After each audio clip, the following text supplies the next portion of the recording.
जी doctor साहब, ये बताएं कि हमारा जो तवानाई का असल इशू है इस मुल्क में, उस पे तो हमने डिस्कशन की है, लेकिन ये जो बिजली के मामलात हैं, बिलों के मामलात हैं, ये हैं क्या? इस पे कुछ रोशनी डालना पसंद करेंगे? देखिए, इसमें बुनियादी तौर पे जो दो हिस्से हैं इसके, एक हिस्सा है वापडा के क़याम से लेकर और 1988 तक का। वापडा बुनियादी तौर पे पाकिस्तान में बिजली पैदा करने की ज़िम्मेदार थी, बिजली की डिस्ट्रीब्यूशन की ज़िम्मेदार थी, और 1988 बल्कि 1994 तक वापडा ने ज़्यादातर जो ज़ोर दिया था वो हाइडल सोर्सेज पे था, और यानी 70% जो बिजली थी वो हाइडल से पैदा होती थी और 30% जो बिजली थी वो थर्मल से पैदा होती 1974 तक, 1994 तक, ठीक।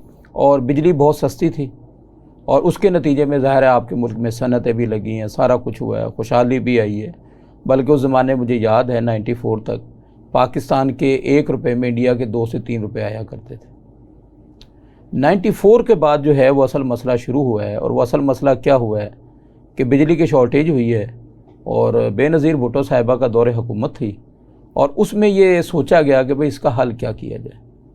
इसका जो हल किया गया वो ये किया गया कि वर्ल्ड बैंक की मदद से एक PSDEP बनाया गया, और 1.5 बिलियन डॉलर का जो है इस पे फ़ंड रखा गया, और ये जो फ़ंड था ये 14% सूद पे लिया गया 40 साल के लिए। अच्छा। और PSDP की मदद से जो पहला प्रोजेक्ट था ये सोचा गया, IPPs की पॉलिसी आई, और ये सोचा गया कि गवर्नमेंट सेक्टर की बजाय प्राइवेट सेक्टर के अंदर बिजली पैदा की जाए। और उसमें जो पहला प्रोजेक्ट था वो हबको था, जिसकी जो लागत थी 1.7% थी, और इसके लिए जो 30% फ़ंड थे वो PSDEF ने जो है ना वो फराहम किए थे।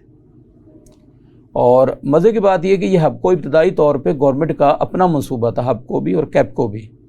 इसे बेचा गया, और बेच के इसको प्राइवेट कंपनियों को दिया गया, और ये कहा गया कि इंटरनेशनल कंपनियां आएंगी और वे इन्वेस्टमेंट करेंगी। और ये कैपको जो था, कोटादू पावर प्लांट, सबसे बड़ा मंसूबा था ये, 1000 मेगावाट से ज़्यादा।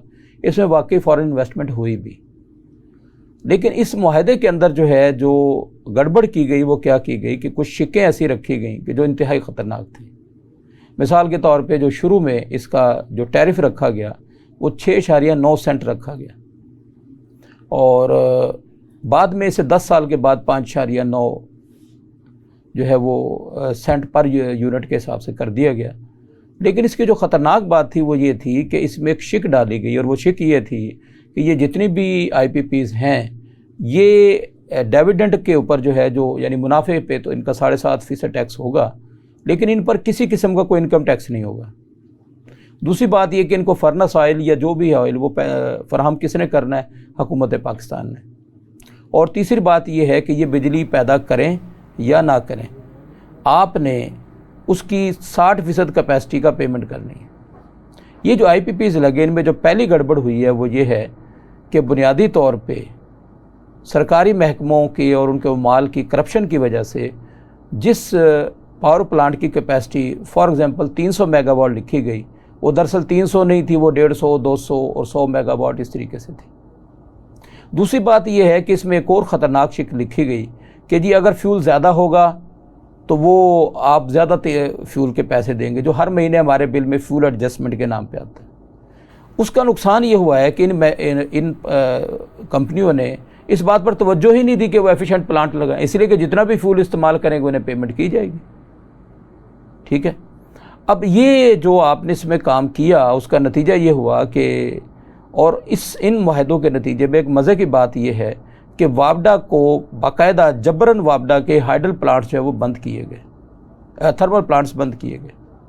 अब मेरे जहन में तो जो सवाल आता है वो ये है कि बुनियादी तौर पे ये 94 में भी जो शदीद किस्म की लोड शेडिंग हुई थी, ये बुनियादी तौर पे लोड शेडिंग जबरन की गई थी, ये असल में इतनी लोड शेडिंग नहीं थी। प्री प्लान था ये? जी प्री प्लान, ये सारा कुछ प्री प्लान है।